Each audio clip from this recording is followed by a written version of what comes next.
Hello, this is just a very quick follow-up to my Proud Navy Wife Necklace funnel video series. So I didn't think I would be doing another video on this series, but what I realized later on is that I actually haven't really drilled down enough into the results. So I was kind of like just looking at the campaign overall, but I'm missing some rather important insights, I guess. So let me show you what I mean. Okay, let me just bring all those results back. And so what I was referring to is the more specifically the engagement campaign that I ran in order to test the audience. Okay, and what I want to do is to drill down by, actually, first of all, if I do add sets and I go view charts, right? Yep, so this gives me a good view of the I guess how the different age groups perform. So in this case, since I'm only running the ad to women, so there's nothing for men, okay? But in terms of the age, you can see that, for instance, if I hover over 25 to 34, right?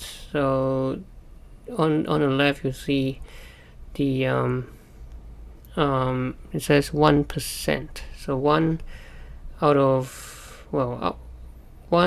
24. So 24 is the reach. 1 is the out of 24 people, only one engaged, right? So that's extremely low. That's like what, 4% or something. CTR.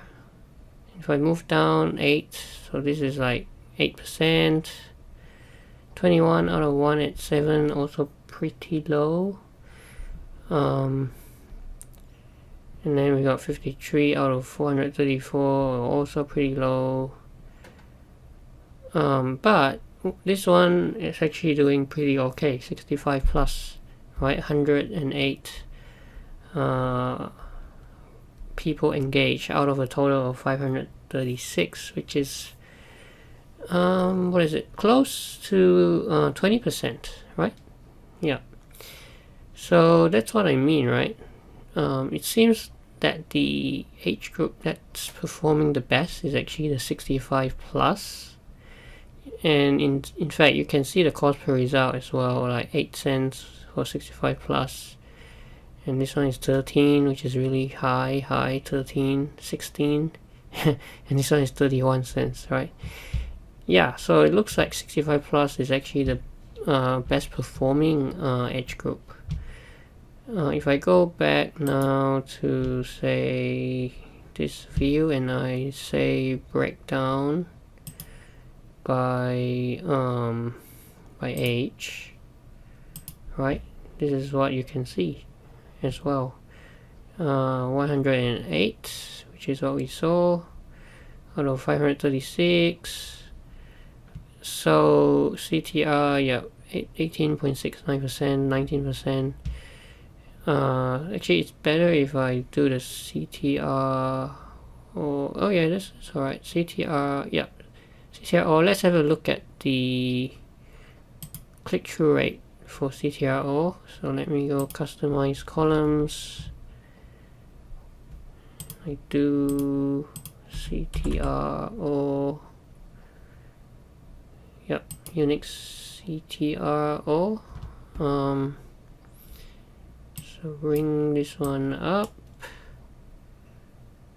Okay, and then I also want to look at the post engagement as well as the cost per post engagement, and also out of the post engagement, let me just shares and comments. Comments, okay. So all these ones, so just bring it up here, post engagement, cost per post engagement, post shares, and post comments. Okay, apply,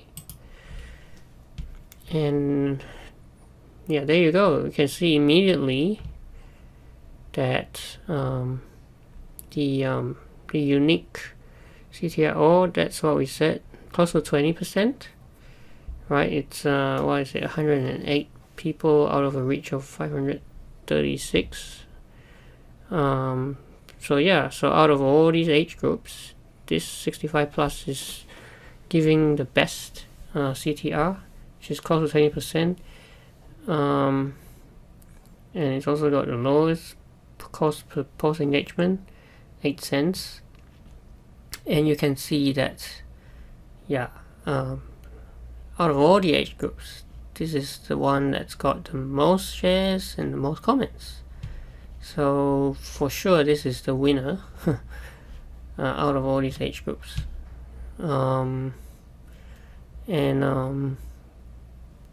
Yeah, one more thing to note is that I mean, even though the cost per post engagement, it's pretty high, 8 cents.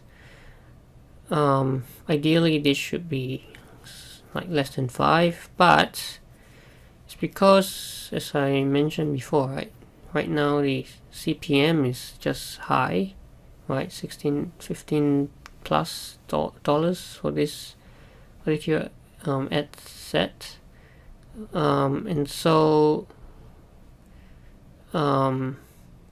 yeah, so this will inflate the cost per CPE, the cost per post engagement.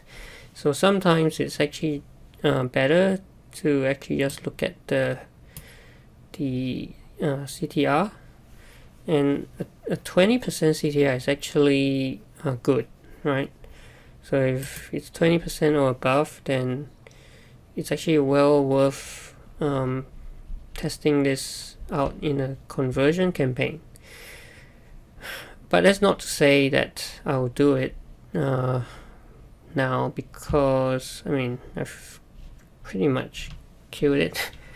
I mean, I could, but it's just that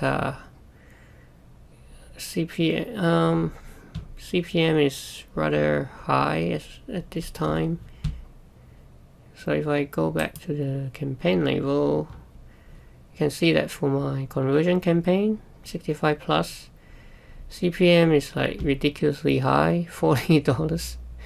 Yeah, so yeah, for some reason it looks like it costs more to advertise to the older demographic, right?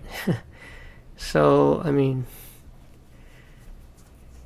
it's definitely gonna be, I think it'll be a bit hard with this kind of CPM.